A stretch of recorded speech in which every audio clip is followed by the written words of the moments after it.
1991 palm Reynolds lorry എന്ന് പറയുന്ന 35 വയസ്സുള്ള അമേരിക്കൻ യുവതി ഇവർക്ക് വളരെയധികം എക്സ്ട്രീം ആയിട്ടുള്ള ഒരു ബ്രെയിൻ സർജറി ചെയ്യേണ്ടി വന്നു. ഈ സർജറിയിലൂടെ തലച്ചോറിനകത്തുള്ള ഒരു ഭാഗം മുറിച്ച് മാറ്റേണ്ട ഒരു അവസ്ഥയും കൂടി വന്നു. ഇത് വളരെയധികം റിസ്ക് ഉള്ള ഒരു സർജറി ആയതുകൊണ്ട് തന്നെ കുറച്ചു നേരത്തേക്ക് ഡോക്ടർമാർക്ക് ഇവരുടെ ഹാർട്ട് ഒന്ന് നിർത്തി വെക്കേണ്ടി വന്നു. അതോടൊപ്പം തന്നെ തലച്ചോറിലേക്കുള്ള ബ്ലഡ് കംപ്ലീറ്റ് ആയിട്ട് ഡ്രെയിൻ ചെയ്യേണ്ട അവസ്ഥയും കൂടി വന്നു. അപ്പോൾ ഇതൊക്കെ ചെയ്തപ്പോൾ ഇവരുടെ ശരീരം ഏകദേശം 15 ഡിഗ്രിയോളം തണുത്തായിരുന്നു ഇരുന്നിരുന്നത്. ഇവിടെ ഈ വ്യക്തിക്ക് ഹാർട്ട് ബീറ്റ് ഉണ്ടായിരുന്നില്ല, കണ്ണാണെങ്കിൽ ഇങ്ങനെ അടഞ്ഞായിരുന്നു കിടന്നിരുന്നത്. ചെവിയിലൂടെ എന്ത് ശബ്ദം ഇങ്ങനെ പുറപ്പെടുവിച്ചാലും ഒരു തരത്തിലുള്ള റെസ്പോൺസ് നമുക്ക് കിട്ടിയിരുന്നില്ല. അതായത് കംപ്ലീറ്റ്ലി നിശ്ചലമായിട്ടുള്ള ഒരവസ്ഥ. അങ്ങനെ സർജറിക്ക് ശേഷം ഇദ്ദേഹം കംപ്ലീറ്റ് ആയിട്ട് റിക്കവർ ആയി. പക്ഷേ റിക്കവറിക്ക് ശേഷം ഇദ്ദേഹം പറഞ്ഞ കാര്യങ്ങളാണ് ശരിക്കും എല്ലാവരെയും ഞെട്ടിച്ചത്. ഓപ്പറേഷന്റെ സമയത്ത് ഡോക്ടർമാർ ഉപയോഗിച്ചിരുന്ന സർജിക്കൽ ഇൻസ്ട്രുമെന്റ്സിനെ പറ്റിയിട്ടും ഇവർ തമ്മിൽ സംസാരിച്ചിരുന്ന ഓരോരോ കാര്യങ്ങളും ഇദ്ദേഹം ഇങ്ങനെ എടുത്തെടുത്ത് പറയുന്നു. അതോടൊപ്പം തന്നെ വളരെയധികം വിവിഡായിട്ടുള്ള വളരെയധികം വൈബ്രന്റ് ആയിട്ടുള്ള ഒരു തരത്തിലുള്ള അനുഭൂതി ഇവർക്ക് അനുഭവപ്പെട്ടതായിട്ട് പറയുന്നു. ഇതൊക്കെ കേൾക്കുമ്പോൾ നമുക്ക് എല്ലാവർക്കും തോന്നാം ഈ പറയുന്ന കോൺഷ്യസ്നെസ് നമ്മുടെ കണ്ണടഞ്ഞാലും നമുക്ക് യാതൊരു രീതിയിലുള്ള റെസ്പോൺസ് ഇല്ലെങ്കിലും അത് ആക്റ്റീവ് ആണെന്നുള്ളതാണ്. അതോടൊപ്പം തന്നെ കോൺഷ്യസ്നെസ് എന്ന് പറയുന്ന ആ ഒരു സംഗതി നമ്മുടെ ശരീരത്തിന്റെ പുറത്തേക്ക് വരാൻ കഴിയുന്ന ഒരു സംഭവമാണെന്ന് ഈ ഒരു എക്സാമ്പിളിലൂടെ നമുക്ക് പറയാനും പറ്റും. എന്നാൽ അത് ശരിക്കും അങ്ങനെ തന്നെയാണോ? ഇവിടെ എന്താണ് ശരിക്കും സംഭവിക്കുന്നത്? ഈ കോൺഷ്യസ്നെസ്സും ഈ മരണം എന്നൊക്കെ പറയുന്നതിന്റെ അർത്ഥം ശരിക്കും എന്താണ്? ആഫ്റ്റർ ലൈഫ് അല്ലെങ്കിൽ പുനർജന്മം എന്നൊക്കെ പറയുന്നതിൽ എന്തെങ്കിലും അർത്ഥമുണ്ടോ? നമുക്ക് ചെറുതായിട്ട് ശാസ്ത്രീയപരമായിട്ട് ഒന്ന് നോക്കാം. ഇത് ശരിക്കും നടന്നൊരു ഇൻസിഡന്റ് ആയതുകൊണ്ടും സയന്റിഫിക് രീതിയിലായിട്ടുള്ള റെക്കോർഡിങ്സ് ഒബ്സർവേഷൻസ് ഇവിടെ ഉള്ളത് കൊണ്ട് തന്നെ ഒരുപാട് ആൾക്കാർ രണ്ട് രീതിയിലായിരിക്കും ഈ ഒരു സംഭവത്തെ നോക്കിക്കാണുക. പുനർജന്മം അല്ലെങ്കിൽ ആത്മാക്കൾ എന്നൊക്കെ പറയുന്നത് ശാസ്ത്രീയമായി ഇതോടെ തെളിയിക്കപ്പെട്ടു എന്ന് ചിലരൊക്കെ വിശ്വസിക്കുന്നുണ്ടാവാം. മറ്റു ചിലരാവട്ടെ ഇത് കംപ്ലീറ്റ് നോൺസെൻസ് ആയിരിക്കും എന്നായിരിക്കും വിചാരിക്കുക. പക്ഷേ ഈ രണ്ട് റിയാക്ഷനും ശരിക്കും പറഞ്ഞാൽ ഒരു മിസ്അണ്ടർസ്റ്റാൻഡിങ് മാത്രമാണ്. ശാസ്ത്രം ശരിക്കും വർക്ക് ചെയ്യുന്നത് ഈ പറയുന്ന ഇമോഷണൽ ആയിട്ടുള്ള കഥകൾ ഉപയോഗിച്ചിട്ട് മാത്രമല്ല. ശാസ്ത്രത്തിന് ശരിക്കും വേണ്ടത് പ്രാക്ടിക്കൽ ആയിട്ടുള്ളതും അതിന് റിലയബിൾ ആയിട്ടുള്ള ക്രെഡിബിൾ ആയിട്ടുള്ള എവിഡൻസും മാത്രമാണ്. കുറച്ച് ദിവസങ്ങൾക്ക് മുമ്പ് ഞാൻ ഈ ഒരു വീഡിയോ പോസ്റ്റ് ചെയ്യുകയുണ്ടായി. അപ്പോൾ ഇതിന്റെ അകത്ത് ശരിക്കും ശാസ്ത്രം എന്താണ് ഉദ്ദേശിക്കുന്നത് എന്നതിനെ പറ്റിയിട്ട് വളരെ ക്ലിയർ ആയിട്ട് വളരെ വ്യക്തമായിട്ട് ഞാൻ പറയുന്നുണ്ട്. അപ്പോൾ അതേ കൺക്ലൂഷൻ തന്നെയാണ് എനിക്ക് ഇവിടെ പറയാനുള്ളൂ. അതായത് ശാസ്ത്രത്തിന് വേണ്ടത് ക്രെഡിബിൾ ആയിട്ടുള്ള എവിഡൻസ് ആണ്. ഇവിടെ പാം റെനോൾഡ്സ് ലോറി സംഭവിച്ചത് ഇദ്ദേഹത്തിന് മാത്രം എക്സ്പീരിയൻസ് ചെയ്യാൻ കഴിഞ്ഞ ഒരു സംഭവം ആയതുകൊണ്ട് തന്നെ ഇത് ഒരു ക്ലെയിം മാത്രമായിട്ടായിരിക്കും ശാസ്ത്രം കൺസിഡർ ചെയ്യുക. വേറൊരു കുഴപ്പം എന്താ വെച്ചാൽ ശാസ്ത്രം എന്ന് പറയുന്നത് ഒരു ജഡ്ജ് അല്ല. സത്യം എന്താണ് തെളിയിക്കാനുള്ള ഒരു കോടതി ഒന്നല്ല ശരിക്കും ശാസ്ത്രം എന്ന് പറയുന്നത്. പകരം ശാസ്ത്രം എന്ന് പറയുന്നത് ശരിക്കും ഒരു ഡിസിപ്ലിൻ ആണ്, ഒരു ടൂൾ മാത്രമാണ്. വളരെ സിമ്പിൾ ആയിട്ട് പറയുകയാണെങ്കിൽ ഒരു സെൽഫ് കറക്റ്റിംഗ് പ്രൊസീജിയർ മാത്രമാണ് ശാസ്ത്രം എന്ന് പറയുന്നത്. അത് ഡെവലപ്പ് ചെയ്തെടുത്താവട്ടെ നമ്മൾ ഹ്യൂമാനിറ്റി ആണ്. നിങ്ങൾ ഏതെങ്കിലും ഒരു ശാസ്ത്രപരമായിട്ടുള്ള എക്സ്പ്ലനേഷൻ എടുത്തു നോക്കുക. നമ്മുടെ കൈവശം ഇപ്പൊ കിട്ടിയിരിക്കുന്ന എവിഡൻസ് അനുസരിച്ച് ഈ ഒരു എക്സ്പ്ലനേഷൻ ആയിരിക്കും ഏറ്റവും ബെസ്റ്റ് ആയിട്ട് സ്യൂട്ട് ആവുക എന്നുള്ളൊരു എക്സ്പ്ലനേഷൻ ആയിരിക്കും അവർ എല്ലാത്തിലും തരുന്നത്. അതായത് ഇതാണ് ഈ ഒരു എക്സ്പ്ലനേഷൻ ആണ് ശരി എന്ന് ഒരിക്കലും അവർ പറയില്ല. ശാസ്ത്രം ഒരിക്കലും ഒരു ഫൈനൽ ആയിട്ടുള്ള ആൻസർ ഒരു കാര്യത്തിലും തരില്ല. അപ്പോ ഇദ്ദേഹത്തിന് ശരിക്കും എന്താണ് സംഭവിച്ചത് അത് മനസ്സിലാക്കണമെങ്കിൽ കോൺഷ്യസ്നെസ് എന്ന് പറയുന്ന ആ ഒരു സംഭവം എന്താണെന്ന് നമുക്ക് ചെറിയ രീതിയിൽ മനസ്സിലാക്കേണ്ടിയിരിക്കുന്നു. പക്ഷെ അവിടെ വേറെ കുഴപ്പമുണ്ട്. ഈ കോൺഷ്യസ്നെസ് എന്ന് പറയുന്ന സംഭവം എന്താണെന്നുള്ളത് ഇതുവരെ കംപ്ലീറ്റ് ആയിട്ട് നമുക്ക് ആർക്കും മനസ്സിലാക്കാൻ കഴിഞ്ഞിട്ടില്ല. കോൺഷ്യസ്നെസ്സിനെ പറ്റി നമുക്ക് ആകെ അറിയാവുന്ന കാര്യം എന്താ വെച്ചാൽ ഇത് ശരിക്കും സബ്ജക്റ്റീവ് ആയിട്ടുള്ള ഒരു ടൈപ്പ് ഫീലിംഗ് മാത്രമാണ്. അതായത് എനിക്ക് തോന്നുന്ന കാര്യങ്ങളും എനിക്ക് ഫീൽ ചെയ്യുന്ന കാര്യങ്ങളായിരിക്കില്ല എന്റെ അനിയനെ ഫീൽ ചെയ്യുന്നത്. എല്ലാവരുടെയും ഉള്ളിൽ കിടക്കുന്ന ആ ഒരു എക്സ്പീരിയൻസ് സബ്ജക്റ്റീവ് ആയിരിക്കും എന്നാണ് നമുക്ക് ഇപ്പൊ അറിയാൻ കഴിയുന്നത്. വേറൊരു പോയിന്റ് ആണ് അവയർനെസ് എന്ന് പറയുന്നത്. ഞാനിപ്പോ ഇവിടെ ഇരിക്കുമ്പോൾ എന്റെ ചുറ്റിനുമുള്ള ആ ഒരു സ്പേഷ്യൽ അവയർനെസ് ഇല്ലേ, അതൊക്കെ ശരിക്കും ഈ പറയുന്ന കോൺഷ്യസ്നെസ്സിന്റെ ഭാഗമാണ് എന്നാണ് നമുക്ക് പറയാൻ കഴിയുന്നത്. അപ്പൊ നിങ്ങൾക്ക് ചിലർക്കൊക്കെ ഒരു സംശയം ഉണ്ടായിരിക്കും, നമ്മുടെ ഉള്ളിൽ കിടക്കുന്ന ആ ഒരു ഇന്റലിജൻസ് ഇല്ലേ അതും കോൺഷ്യസ്നെസ്സുമായിട്ട് എന്തെങ്കിലും ബന്ധമുണ്ടോ എന്നുള്ളത്. പക്ഷെ നമുക്ക് പറയാൻ കഴിയുന്ന ഒരു കാര്യം എന്താ വെച്ചാൽ ഇന്റലിജൻസും കോൺഷ്യസ്നെസ്സുമായിട്ട് യാതൊരു ബന്ധവും ഇല്ല എന്നുള്ളതാണ്. ഇപ്പോ നമ്മുടെ ശരീരത്തിൽ ഒരുപാട് റിഫ്ലക്സ് ആക്ഷൻസ് ഒക്കെ ഇല്ലേ. ഫോർ എക്സാമ്പിൾ ഇപ്പൊ എന്റെ കയ്യിലൊരു ഉറുമ്പ് എന്തെങ്കിലും കടിച്ചു എന്ന് വിചാരിക്കാം. അപ്പോ ഞാൻ പെട്ടെന്ന് എന്റെ കൈ എടുത്തിങ്ങനെ മാറ്റില്ലേ, അത് ശരിക്കും നമ്മുടെ ശരീരത്തിലുള്ള ഇൻവോളണ്ടറി ആക്ഷൻസിൽ പെടുന്ന റിഫ്ലക്സ് ആക്ഷനിൽ പെടുന്ന ഒരു സംഭവം മാത്രമാണ്. അപ്പോൾ ഇതും കോൺഷ്യസ്നെസ്സുമായിട്ട് യാതൊരു ബന്ധവും ഇല്ല എന്നുള്ള ഒരു കാര്യമാണ് നമുക്ക് ഇപ്പൊ അറിയാൻ കഴിയുന്നത്. അതൊക്കെ സംഭവിച്ചു ഓക്കെ, പക്ഷെ ശരിക്കും എന്താണ് ഈ കോൺഷ്യസ്നെസിന്റെ അർത്ഥം, അതിന്റെ മീനിങ് എന്താണ്? ഇതിനെപ്പറ്റി ശാസ്ത്രത്തിന് 100% ഉറപ്പിച്ച് പറയാൻ കഴിയുന്ന കുറച്ച് കാര്യങ്ങളുണ്ട്. ഒരാൾക്ക് എന്തെങ്കിലും രീതിയിലുള്ള ബ്രെയിൻ ഇഞ്ചുറിയോ അല്ലെങ്കിൽ ബ്രെയിൻ ഡാമേജോ സംഭവിച്ചു കഴിഞ്ഞാൽ ഈ പറയുന്ന കോൺഷ്യസ്നെസ്സിനും ആ ഒരു സെൽഫ് അവയർനെസ്സിനും ചേഞ്ച് വരാൻ സാധ്യതയുണ്ട് എന്ന് ശാസ്ത്രീയമായി തെളിയിക്കപ്പെട്ടതാണ്. അതോടൊപ്പം തന്നെ ഒരാൾക്ക് അനസ്തേഷ്യ കൊടുക്കുകയാണെങ്കിൽ ഈ പറയുന്ന കോൺഷ്യസ്നെസ് കംപ്ലീറ്റ് ആയിട്ട് ഓഫായി പോകുന്ന ഒരു സിറ്റുവേഷൻ നമ്മൾ ഒബ്സർവ് ചെയ്യുന്നുണ്ട്. ഇനി അഥവാ ഒരാൾക്ക് ബ്രെയിൻ ഡെത്ത് എന്ന് പറയുന്ന ഒരു സിറ്റുവേഷൻ സംഭവിക്കുകയാണെങ്കിൽ ഈ പറയുന്ന കോൺഷ്യസ്നെസ് അവിടെ വെച്ച് പെർമനന്റ്ലി ഇല്ലാണ്ടായി പോകുന്ന ഒരവസ്ഥയെ നമ്മൾ കാണുന്നുണ്ട്.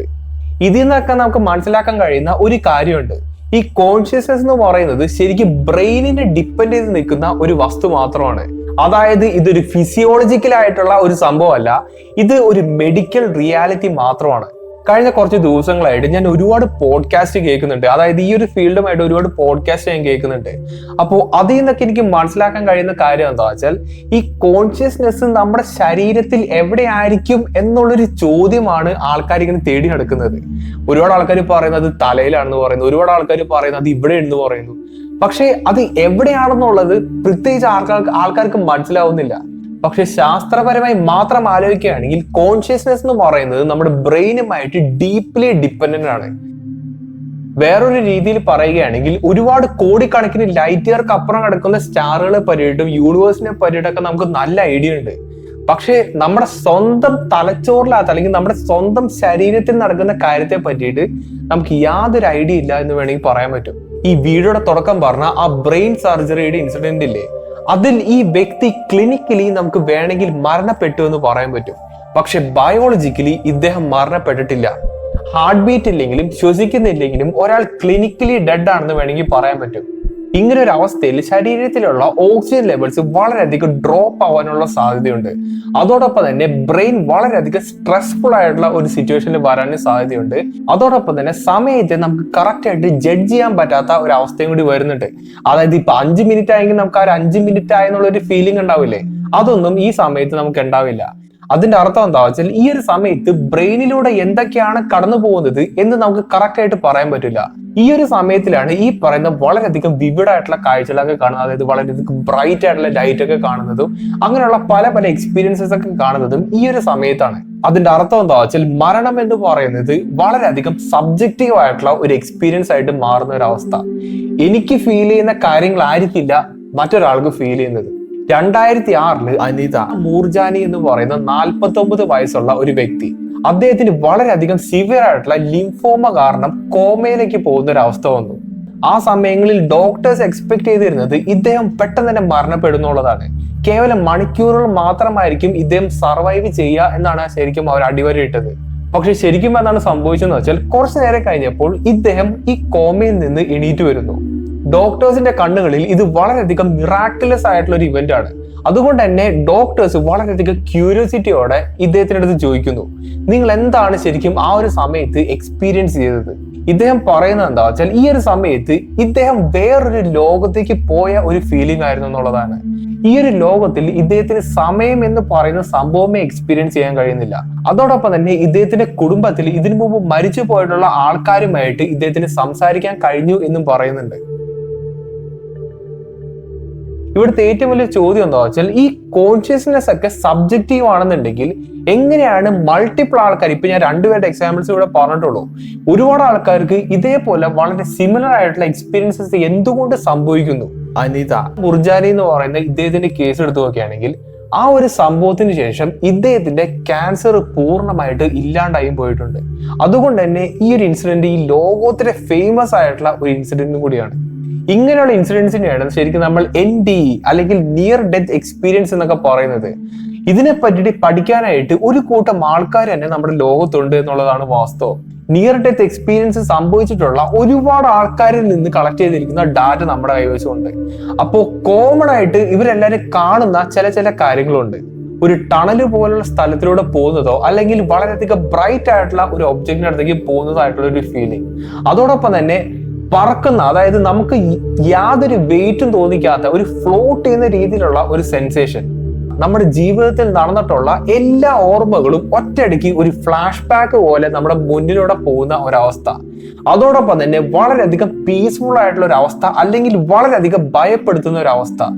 അപ്പോൾ ഈ 4 കാര്യങ്ങളാണ് ഗ്ലോബലി നമ്മളിപ്പോ സ്റ്റഡി ചെയ്തിട്ടുള്ള ആൾക്കാരിൽ നിന്നൊക്കെ നമുക്ക് കിട്ടുന്നത്. അതോടൊപ്പം തന്നെ ഈ പറയുന്ന കാര്യങ്ങളെല്ലാം കൾച്ചറിനെ ബേസ് ചെയ്തിട്ട് മാറി മാറി വരും. അതായത് ഇപ്പൊ ഒരു ക്രിസ്ത്യൻ ആണ് ഈ ഒരു സംഭവം സംഭവിക്കണമെങ്കിൽ അദ്ദേഹം ജീസസിനെ കണ്ടതായിട്ട് പറയുന്നുണ്ട്. ഇതിപ്പോ ഒരു ഹിന്ദുക്കാണ് സംഭവിക്കുന്നതെങ്കിൽ ഹിന്ദുയുടെ പരമായിട്ടുള്ള ഏതെങ്കിലും ഒരു ദൈവത്തെ കണ്ടതായിട്ട് പറയുന്നുണ്ട്. ഇതിപ്പോ റിലീജിയസ് അല്ലാത്ത ഒരു എയ്ത്തിസ്റ്റിനാണ് സംഭവിക്കുന്നതെങ്കിൽ അദ്ദേഹം നേരത്തെ പറഞ്ഞ പോലെ ഒരു ബ്രൈറ്റ് ആയിട്ടുള്ള പ്രകാശം കാണുന്നതോ അല്ലെങ്കിൽ ഒരു ടണലിലൂടെ പോകുന്നതോ ആയിട്ടുള്ള ഒരു ഫീലിംഗ് ആണ് അദ്ദേഹത്തിന് കിട്ടുന്നത്. അപ്പൊ കോമൺ ആയിട്ട് ആലോചിക്കുകയാണെങ്കിൽ എല്ലാ കൾച്ചേഴ്സിലും ഈ സംഭവം കോമൺ ആയിട്ടുള്ള ഒരു കാര്യമാണ്. 2008 to 2018 വരെയുള്ള കാലയളവിൽ ഡോക്ടർ സാം പെർണിയ എന്ന് പറയുന്ന ഒരു വ്യക്തിയും അദ്ദേഹത്തിന്റെ ഒപ്പമുള്ള കൊളീഗ്സും കൂടി ഒരു ലോകോത്തരമായിട്ടുള്ള പഠനം നടത്തുന്നു. അതായത് നിയർ ഡെത്ത് എക്സ്പീരിയൻസിനെ പറ്റിയിട്ടുള്ള ഡാറ്റ ഒക്കെ കളക്ട് ചെയ്തിട്ട് അതിനെപ്പറ്റി നല്ല ഡീറ്റെയിൽ ആയിട്ട് ഒരു പഠനം അങ്ങോട്ട് നടത്തി. ഇവരെന്താണ് ചെയ്തതെന്നറിയോ? ഇത്തരം പേഷ്യൻസ് ഒക്കെ ഉള്ള സ്ഥലത്ത് ഒരുപാട് ഹിഡൻ ആയിട്ടുള്ള ഇമേജസ് അവിടെ ഇവിടെയൊക്കെ ആയിട്ട് സീലിംഗിലും അവിടെ ഇവിടെയൊക്കെ ആയിട്ട് ഇങ്ങനെ ഒട്ടിച്ചു വെച്ചു. അതുകൊണ്ട് ഇവർ ശരിക്കും എന്താണ് ഉദ്ദേശിച്ചതെന്ന് വെച്ചാൽ ഈ പറയുന്ന പേഷ്യൻസിന് അൺകോൺഷ്യസ് ആയിട്ട് നിൽക്കുന്ന ഒരു സമയത്ത്, അതായത് കണ്ണടച്ച് നിൽക്കുന്ന ഒരു സമയത്ത് ഈ പറഞ്ഞ ഇമേജസ് ഒക്കെ കാണാൻ കഴിയുന്നുണ്ടോ എന്ന് അവർ ചെക്ക് ചെയ്തതാണ്. ഇതിപ്പോ അങ്ങനെ കാണാൻ കഴിയുന്നുണ്ടെങ്കിൽ അവരുടെ ശരീരത്തിൽ നിന്ന് എന്തോ ഒരു സംഭവം സെപ്പറേറ്റ് ആയിട്ട് പുറത്ത് നിന്നാൽ മാത്രമായിരിക്കും അങ്ങനത്തെ ഒരു സംഭവം അവർക്ക് കാണാൻ കഴിയുക. അപ്പോൾ അതൊന്ന് ചെക്ക് ചെയ്യാൻ വേണ്ടിയിട്ടായിരുന്നു ശരിക്കും അവർ ഈ ഒരു എക്സ്പെരിമെന്റ് നടത്തിയത്. 2008 to 2018 കാലയളവിൽ 100ഓളം ആൾക്കാരിൽ ഈ ഒരു എക്സ്പെരിമെന്റ് കണ്ടക്ട് ചെയ്തു. പക്ഷെ ഒരാൾ പോലും പോസിറ്റീവ് ആയിട്ടുള്ള ഒരു സംഭവം പറഞ്ഞിട്ടില്ല. അതായത് ഇങ്ങനത്തെ ഒരു പടം കണ്ടതായിട്ട് അവർ പറയുന്നില്ല. ഇതിലൂടെ നമുക്കൊരു കാര്യം മനസ്സിലാക്കാൻ കഴിയുന്നുണ്ട്. ഈ പറയുന്ന എക്സ്പീരിയൻസസ് എല്ലാം ശരിക്കും റിയൽ ആയിട്ടുള്ള ഒരു കാര്യമാണ്. ഇപ്പൊ എനിക്ക് തോന്നുന്ന കാര്യങ്ങളായിരിക്കില്ല നിങ്ങൾക്ക് തോന്നുന്നത്. പക്ഷെ അത് എന്തുകൊണ്ടാണ് തോന്നുന്നത്, അത് എങ്ങനെയാണ് തോന്നുന്നത് എന്നതിനെ പറ്റിയിട്ട് നമുക്ക് ഇതുവരെ ഒരു ഐഡിയയും കിട്ടിയിട്ടില്ല. ഇതിൽ നിന്ന് നമുക്കൊരു കാര്യം മനസ്സിലാക്കാൻ പറ്റും. കോൺഷ്യസ്നെസ് എന്ന് പറയുന്നത് നമ്മുടെ ഉള്ളിൽ കിടക്കുന്ന ഒരു സംഭവമാണ്. അത് എന്താണെന്നുള്ളത് നമുക്ക് കറക്റ്റ് ആയിട്ട് മനസ്സിലായിട്ടുമില്ല. സയൻസിന് വേണ്ടത് എന്താണ്? അവർക്ക് വേണ്ടത് തെളിവാണ്, ക്രെഡിബിൾ ആയിട്ടുള്ള എവിഡൻസ് ആണ്. പക്ഷെ നമ്മുടെ ഉള്ളിൽ കിടക്കുന്ന ആ ഒരു സംഭവത്തിന്റെ എവിഡൻസ് ആണെങ്കിൽ ശാസ്ത്രത്തിന് കിട്ടുന്നുമില്ല. അതുകൊണ്ട് ഈ സംഭവം എന്താണെന്നുള്ളത് നമുക്ക് കറക്റ്റ് ആയിട്ട് മനസ്സിലായിട്ടില്ല. എന്നാൽ ഈ സംഭവം ഉണ്ട് താനും. വേറൊരു അർത്ഥത്തിൽ പറയുകയാണെങ്കിൽ മരണം, കോൺഷ്യസ്നെസ്, നിയർ ഡെത്ത് എക്സ്പീരിയൻസ് എന്നൊക്കെ പറയുന്നത് ശരിക്കും ഒരു വണ്ടർ തന്നെയാണ്, ഒരു മാജിക്കൽ എക്സ്പീരിയൻസ് തന്നെയാണ് ഇത്. പക്ഷെ ശാസ്ത്രം ശരിക്കും ഇതിനുള്ള ആ ഒരു വണ്ടർ ഇല്ലാണ്ടാക്കി കളയുന്നതല്ല. പകരം ഈ ഒരു സംഭവത്തെ ഹോണസ്റ്റ്ലി, അതായത് നമുക്ക് കിട്ടാവുന്ന തെളിവുകൾ അനുസരിച്ച് അപ്രോച്ച് ചെയ്യാനാണ് ശാസ്ത്രം എപ്പോഴും നോക്കിയിരിക്കുന്നത്. അതായത് ഈ പുരാണങ്ങളിൽ നമ്മൾ ഒരുപാട് റിലീജിയൻസിലൊക്കെ വിശ്വസിക്കുന്നത് പോലെ ഈ ആഫ്റ്റർ ലൈഫ് എന്നൊക്കെ പറയുന്ന സംഭവം കംപ്ലീറ്റ് ആയിട്ട് തെറ്റാണ് എന്ന് ഒരു ശാസ്ത്രവും പറയില്ല. അത് എന്താണെന്ന് നമുക്ക് മനസ്സിലാക്കാൻ കഴിയുന്നില്ല എന്ന് മാത്രമാണ് ശാസ്ത്രം പറയുന്നത്. അപ്പോൾ ഒരുപാട് ആൾക്കാർ എനിക്ക് ഇങ്ങനെ പേഴ്സണലി മെസ്സേജ് അയക്കുന്നുണ്ട്, ചേട്ടാ ഇതിനെ പറ്റിയിട്ട് നിങ്ങൾക്ക് എന്തെങ്കിലും അഭിപ്രായം ഉണ്ടോ, അതിനെപ്പറ്റി നിങ്ങളൊന്ന് റിയാക്ട് ചെയ്യൂ എന്ന് പറഞ്ഞ ഒരുപാട് പേര് എനിക്ക് മെസ്സേജ് അയക്കുന്നുണ്ട്. അപ്പോൾ എനിക്ക് പറയാനുള്ള കാര്യങ്ങളാണ് ഞാനിപ്പോൾ ഈ വീഡിയോയിലൂടെ പറയുന്നത്. നമുക്ക് അറിയാൻ പറ്റാത്ത കാര്യങ്ങൾ അറിയില്ല എന്ന് തന്നെ പറയണം. അപ്പോൾ നല്ലൊരു ടോപ്പിക്കായിട്ട് ഞാൻ അടുത്ത വീഡിയോ കാണാം.